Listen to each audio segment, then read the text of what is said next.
welcome to White Birch Tarot and Astrology. I just did a tarot reading, which I'm going to post just before I upload this. So I'm just doing the astrology right now. So if you want to see the reading, it will be up. It was interesting. And I'm going to talk, there's so much going on. Honestly, I mean, look at this. I can't even keep up. There's just so much. I'm not going to talk about all of it because there's just too much. But you probably have already heard we are having a new moon solar eclipse at 20 degrees of Leo. Where did I write that? Am I right about that? Yeah. On August 12th, and that will happen at 1:35 p.m. Eastern time in the U.S., so adjust accordingly. I'm not going to talk about that tonight. That's a whopper. Truly, that is really, it's going to be fascinating. But I'm just going to talk about a few things tonight because honestly, I mean, really, this is a very, very interesting time. So a couple days ago, we had the sun trining Saturn in Aries. The sun's in Leo. They're both fire. And so you might have had a positive, something real, something that made you feel like you got in touch with, something that you've been wanting, or something where you just kind of felt like you came home to yourself, or a step in the right direction. You're like, finally, that's kind of over now, or it resonates for a while, but that happened a couple days ago. And a couple days ago, on the same day, August 6th, Venus moved into Libra. So she is now, I printed this out for August 9th, Sunday at noon in the US. So adjust accordingly. And Venus on Sunday will be at 2 degrees of Libra. So let's see, I'm doing this barely Saturday. She's probably at 1 degree right now. But she is opposite Neptune. So there can be some illusion and some miscommunication in relationships. There can be a lot of desire for romance, but it's kind of a push-pull thing where, you're in the mood. Yeah, you're in the mood, but there's some confusion here. It's like, I want things to be beautiful and harmonious, and then there's a part of you is like, stay true to yourself here, Aries. What's your identity? Put yourself first. Don't please everybody. So that's kind of going on. There's the people pleasing of Venus and Libra opposing Neptune and Aries. So there can be a little confusion here. What do you really want? And if you look at the tarot reading, it was kind of went along with that. But it can, Venus and Libra can bring in some harmonious, transformative communication. That is possible, and some nice, harmonious thoughts. So once she moves away from this opposition with Neptune, it'll just get better. She rules Libra, so she likes to be here. Okay, good time for conversations. And then 3 days later on the 9th, where's Mercury? Mercury's in Cancer at the tail end, and Mercury moves into Leo. Sorry, I'm just confusing because I printed this out for the 9th, but he moves in on the 9th, but it must be a different time because he's not quite there yet, but it must be just a few hours later.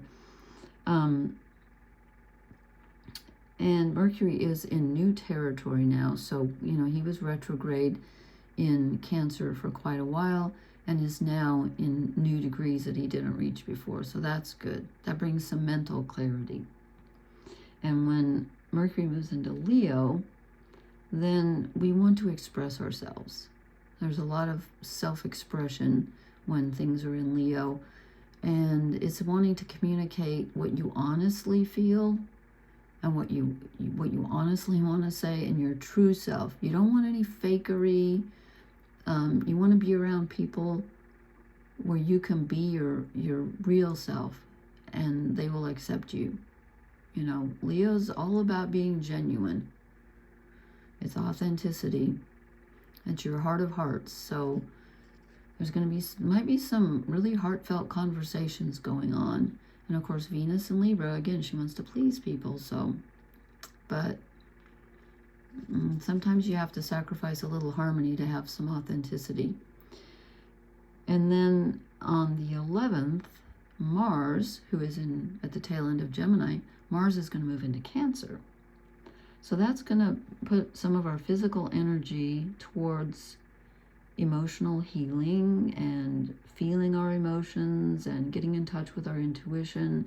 It also brings us a really strong desire for relationship and self-expression and feeling comforted and nurtured. So there could be a lot of desire here for not only friendship, but romance. Leo rules romance.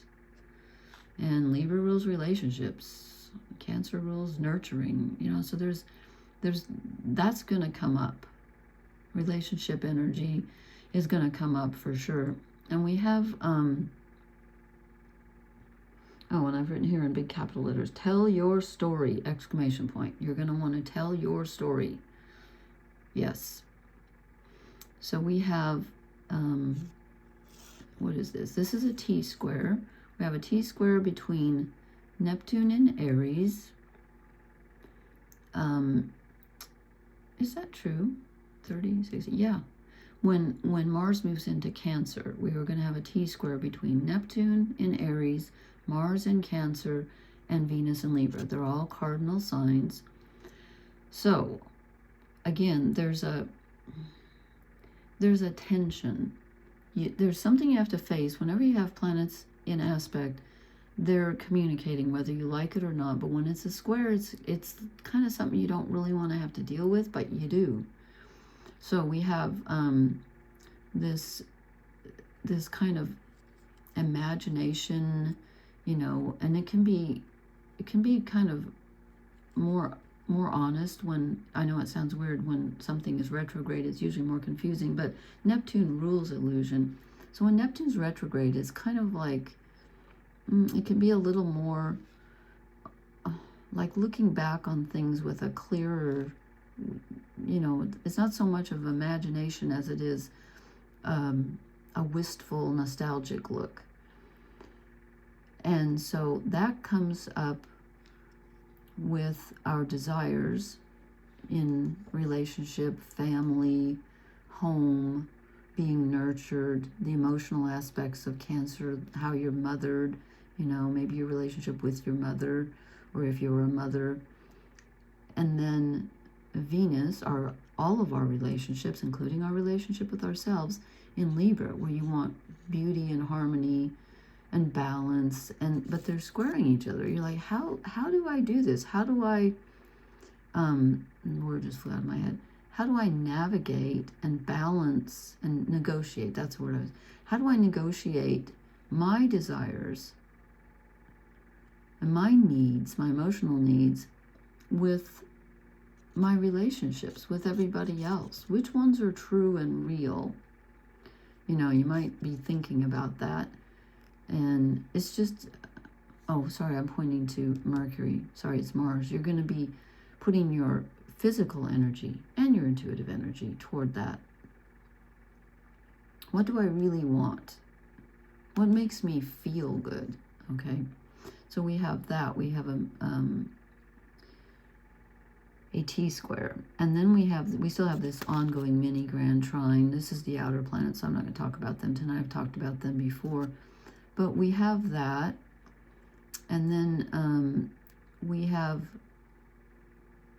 Well, I've already talked about that because it's a T-square. We have an opposition. It's a little bit past its, exact, but Jupiter's still opposite Pluto.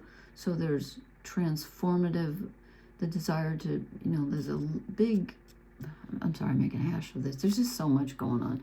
There's a feeling of expansion, again, inside ourselves, inside our hearts, where we're transforming something.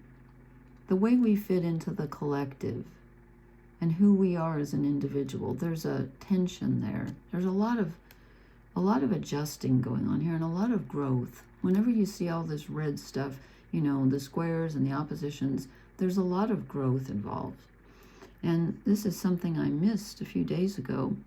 Mars, a few days ago, was opposite Black Moon Lilith.